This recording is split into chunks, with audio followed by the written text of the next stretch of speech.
اس نے ایک چھوٹے سے گاؤں میں چاول اور خشک مچھلی کا کاروبار شروع کیا. لوگوں نے مذاق اڑایا لیکن وہ جانتا تھا خواب چھوٹے ہو یا بڑے شروع ہمیشہ ایک قدم سے ہوتی ہے. اس نے کہا میں اپنے ملک کو دوبارہ کھڑا کروں گا.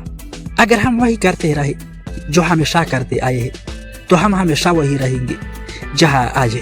اگر معیار بہترین نہیں مت بیچو. پہلا پروڈکٹ تھا سایہ و سفید ٹی وی. یہ کہانی ہمیں سکھاتی ہے کہ خواب چھوٹے نہیں ہوتے, انسان کی ہمت چھوٹی ہو سکتی ہے. ایک چاول کی دکان سے لے کر دنیا کے سب سے بڑی ٹیک کمپنی تک یہ ہے سیمسنگ کی دستہ. السلام علیکم دوستوں, میں ہوں فدا اور آپ دیکھ رہے دی بزنس کوڈز.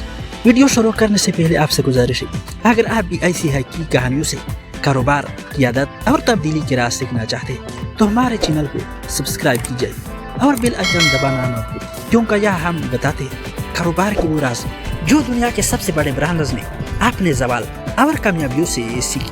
تو چلے ویڈیو شروع کریں. سال تھا 1938. کوریا ایک غریب اور پسماندہ ملک تھا. ملک پہ جنگ کے سائے تھے مگر ایک نوجوان تاجر لی بیونگ چول ایک الگ ہی خواب دیکھ رہا تھا. اس نے ایک چھوٹے سے گاؤں میں چاول اور خشک مچھلی کا کاروبار شروع کیا. لوگوں نے مذاق اڑایا یہ کیا سلطنت بنائے گا, لیکن وہ جانتا تھا خواب چھوٹے ہو یا بڑے شروع ہمیشہ ایک قدم سے ہوتی ہے.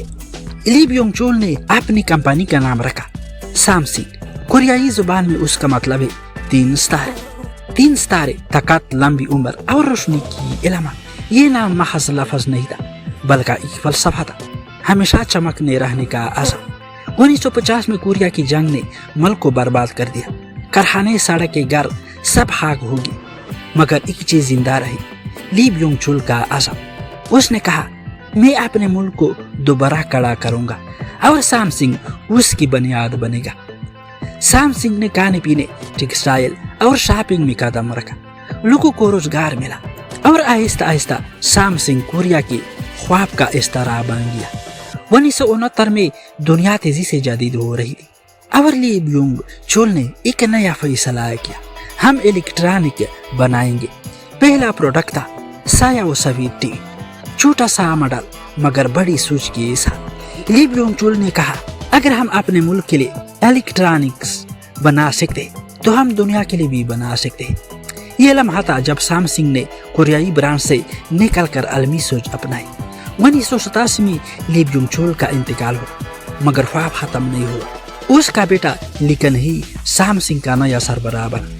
1993 میں سیمسنگ ایک ایسا نام تھا جو سستا تو تھا مگر قابل اعتماد نہیں. دنیا جاپانی برانڈز کی دیوانی تھی اور سیمسنگ ایک عام کمپنی کے طور پر جانی جاتی تھی. یہ وہ لمحہ تھا جب تبدیلی ناگزیر تھی.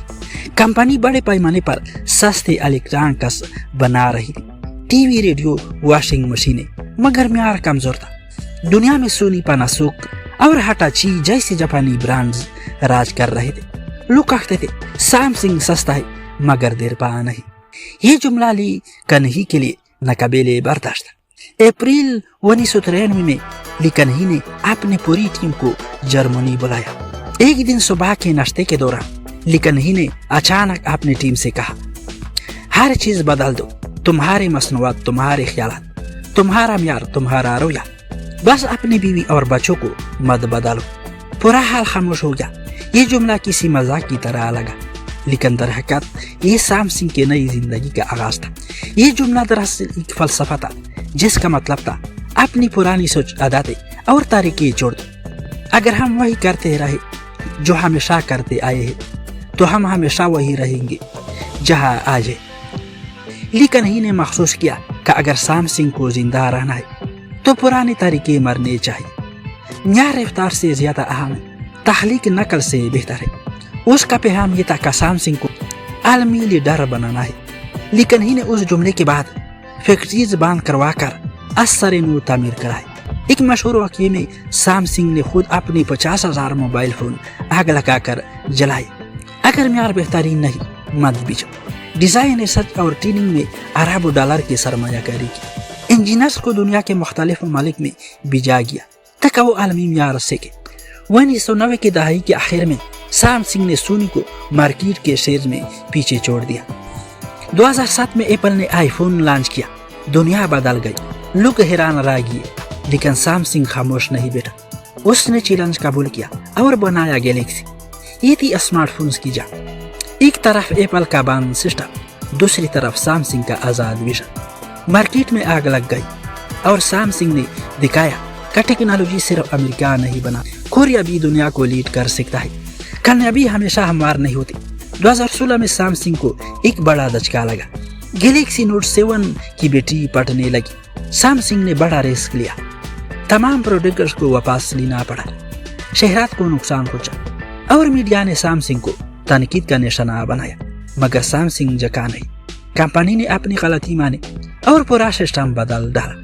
اسی سال کے بعد سیمسنگ نے اپنی تاریخ کا سب سے بہترین فون گیلیکسی S8 بنایا اور دنیا پھر سے سیمسنگ کی دیوانی ہو گئی. آج سیمسنگ صرف ایک کمپنی نہیں بلکہ ایک عالمی طاقت ہے. یہ نہ صرف موبائل فون بناتا ہے بلکہ ٹی وی, فریج, سرابوٹ اور یہاں تک کا خلائی ٹیکنالوجی بھی بناتا ہے. سیمسنگ کا ہر پروڈکٹ ایک فلسفہ رکھتا ہے, یعنی وہ کرو جو ناممکن لگتا ہے. یہ ہے سیمسنگ کی اصل روح. یہی وجہ ہے کہ سیمسنگ نے دنیا بھر میں تعلیم, صحت اور ماحول کے لیے بے شمار منصوبے شروع کی. ایک چاول کی دکان سے لے کر دنیا کے سب سے بڑی ٹیک کمپنی تک, یہ ہے سیمسنگ کی دستہ. یہ کہانی ہمیں سکھاتی ہے کہ خواب چھوٹے نہیں ہوتے, انسان کی ہمت چھوٹی ہو سکتی ہے.